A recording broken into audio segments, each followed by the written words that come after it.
discussing an interesting topic. Boundaries. Where do they begin and where do they end? Certainly today, you can come across many interesting subjects. Some people discuss economics. Some people discuss the policies that are favored by warring political parties. And some just want to live in a decent and a stable world. Unfortunately, that not always happens, and we must make do with what we are given. However, in this interesting case, as I've said, we are going to discuss boundaries. Where do they begin and where do they end? Now, I was reading an interesting article. It's a little old, but it has meaning. This actually, the article I'm going to leave in the description below so you can read it yourself. And it was made by the BBC, which of course is focused on a story in Australia. The outback, as it were. The outback. Now, what's going on in this mighty, mighty outback? Tons of wildlife. A interesting piece of territory, honestly. However, the subject matter is that of, quite honestly, the concept of child mutilation. Now, why is the concept of child mutilation being brought up? Well, of course, I'll tell you why it's being brought up. It's being brought up because, again, the interesting forces that use the words tolerance, acceptance, equality, anything, any cool-sounding buzzword they could use. That's the justification for their position, because honestly, they stand for nothing. These conservatives, these liberals, these social democrats, these paleo-conservative Republicans, they stand for nothing. They have a position of nothingness. They don't have a tangible idea other than that of possibly the illusion of an electoral system, or even more laughably, the idea that a corrupt oligarchy, which switches sides from blue to red, is somehow important in this day and age. But besides that, they are a part of the problem. But the main focus is there's a boy, a 5-year-old, whose parents have decided, he's a person with a gender dysphoria. But I can't use gender dysphoria anymore because that's an offensive term. That's too critical. That's too direct. I have to use transgender, a nice sounding soft word as if it exists. Again, just like all these social democrats, these Republican GOP paleo-conservatives, a abject, intangible idea that stands for absolutely nothing. It is a deconstruction of structure. It is a erasure of civic living. It is a sledgehammer to the very building of a family unit, because it is redefining what it means to be a child, what it means to be a mother, a father, a parent, a uncle, an aunt. For you see, as I've said many times, the modern world is indeed a cesspit of moral depravity, social degenerates, the most despicable lot you could possibly imagine. But of course, worse than their rhetoric and their ideals is the actions in which they think they can partake in. And that, of course, was the court order in Australia to grant the parents the legal justification to have their child sexually mutilated before he reaches puberty. So wonderful, so egalitarian, so tolerant. Again, boundaries? Where do they begin and where do they end? Well, in this case, boundaries don't exist at all. And they're a pseudo-intellectual, non-existent, abstraction. They are a perceived, time-honored idea that just isn't there. That's the idea of these individuals. As I've said ad nauseum, they stand for nothing. They stand for fabricated, abject philosophies which are only meant to destroy. On the onset of this, I wonder what the reception of the Australian people to this is. Do they have any general concern? Any amount of disbelief at this point? Are we ever going to be surprised with the amount of things these entities push? Whether it's a court that allows it, a doctor who is actually willing to go through with the procedure, and of course the idiotic and the belligerently insane guardians or biological parents that would go along with this madness. And that, at the end of the day, it is just pure, unadulterated madness. Because a male, a boy, is meant to grow into a man. And a man's duty, from the test of time, from day one, protect the family, protect the tribe, protect your offspring, protect your mate. Same thing with females. Girls are supposed to grow into women, and the same thing with women. Protect the tribe, protect your husband, protect your children. That's a very easy concept. However, that concept nowadays is viewed as too extreme. We can't have that now. You can't have a nuclear family unit. How dare you even try to hone the concept of a man going into the role of fatherhood or a woman going into the role of motherhood? That's too extreme for these new age tolerant egalitarian individuals who see fit to mutilate their own children because they have caught themselves up on a bandwagon of social acceptance via a social experiment. That social experiment essentially destroying the family unit, because what they have done, not only are they targeting the children, they're targeting grown adults. They do it to men.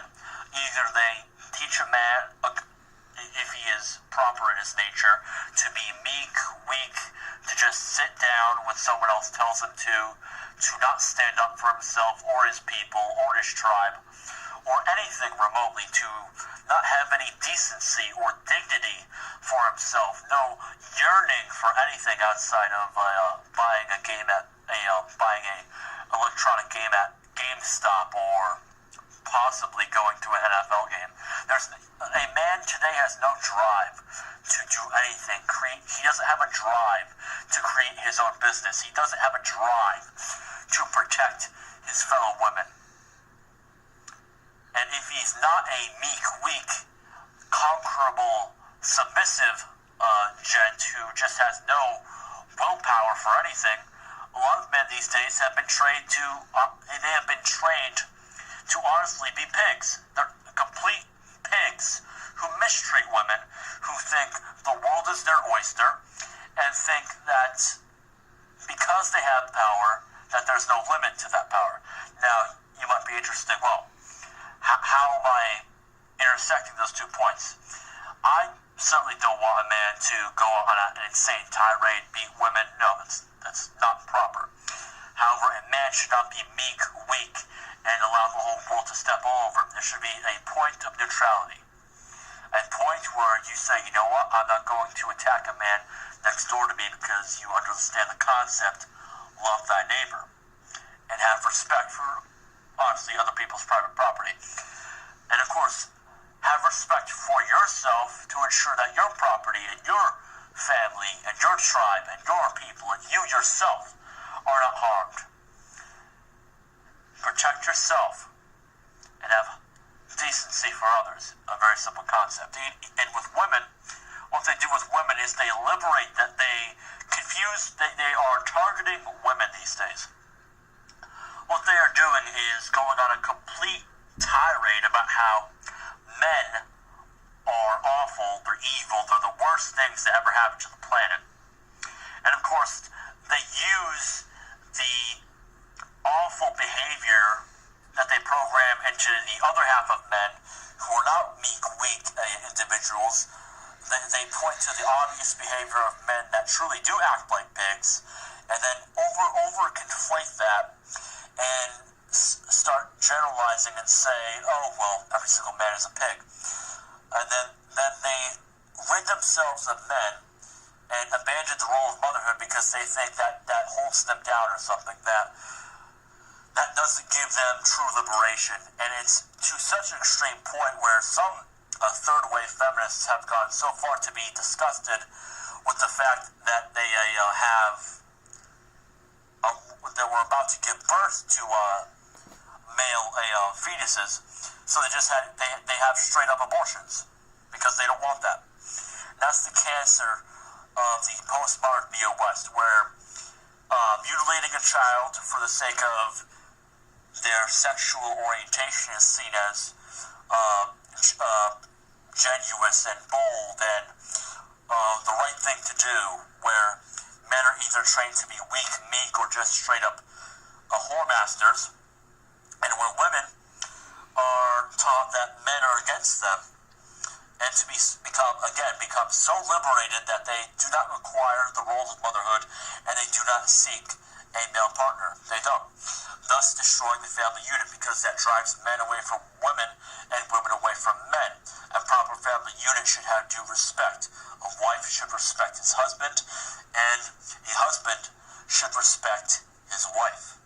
And they're so insofar that if they have children, want their children to be then better than themselves in their lifetime, retrospectively. That is the very basic nature of humanity. We did not go through so many migrations and wars and so many trials and tribulations just to succumb to a message of cultural, social, economic, political, and spiritual defeatism. We did not go this far into our legacy as a species to surrender to the epitome of suicide. This is the epitome of suicide.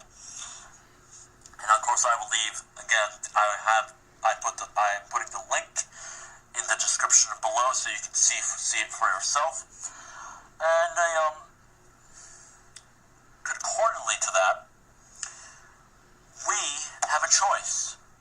I made this YouTube channel, this network, to give a voice to what I'm certain you don't usually hear on a daily basis. Or even if you do hear this same view, you don't have any willpower to want to change something about it. So many people will state the problem and want to do nothing about it. Well, I aim to reach minds, I aim to reach hearts, I aim to reach people. People will understand this is not a stable, this is not a ideology which should be pursued any further. Think of it. This ideology says a traditional marriage or a traditional family unit is to be shunned and it's too extreme and it is unnatural. Yet at the same time, they go back and forth and try to justify, again, the sexual mutilation of a child, which, again, you could read for yourself. The BBC did an article on it. You could read it for yourself.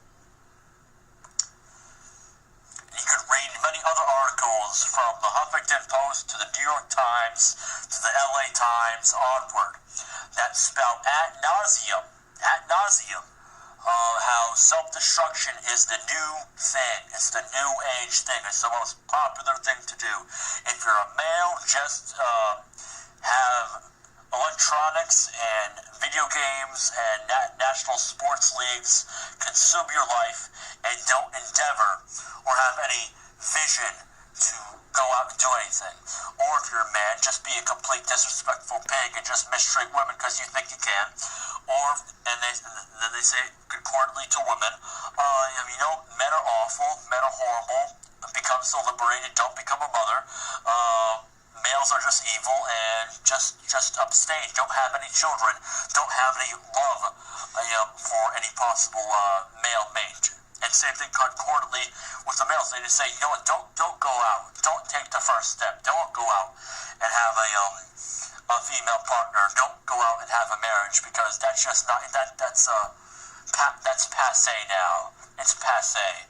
The new thing is of course homosexual. That homosexual marriage. That's the true marriage.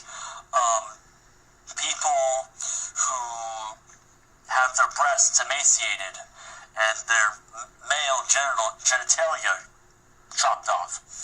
And I hope you people have a strong stomach because I'm not going to go into great detail, but I'll give you a small image of what they do. For the surgery, essentially they cut the male private part in half and essentially turn it inside out. And even after the fact, monthly, they have to go through a dilation process in which they stick a solid object into the orifice to keep it from closing. Why? Because the body itself treats it as a wound, because it's not a natural physical culmination of what their gender identity is. It's a wound. It's a wound. It's a physical wound that reflects the mental wound. And that is indeed gender dysphoria. Now, I don't hate these people. I generally feel sorry for them.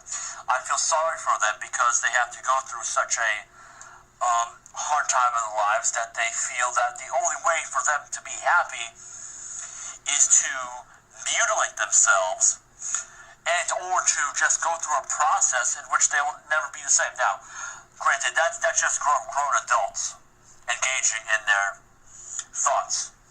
Now, of course, I'm staunchly against that reproach. However, I honestly can't go around telling grown adults what they can and can't do. We do have a moderate, liberal republic at the moment.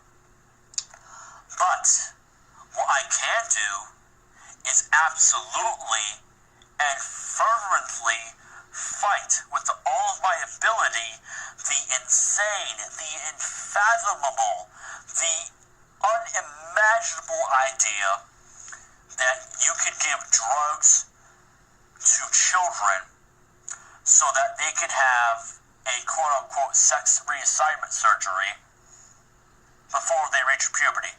That a boy can have his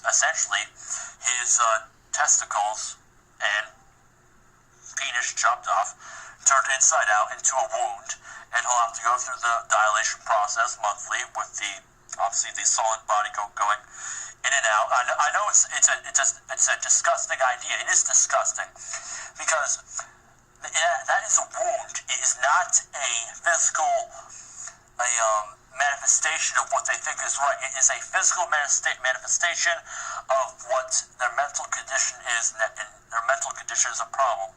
And I encourage them to seek treatment whatever better treatment they can seek.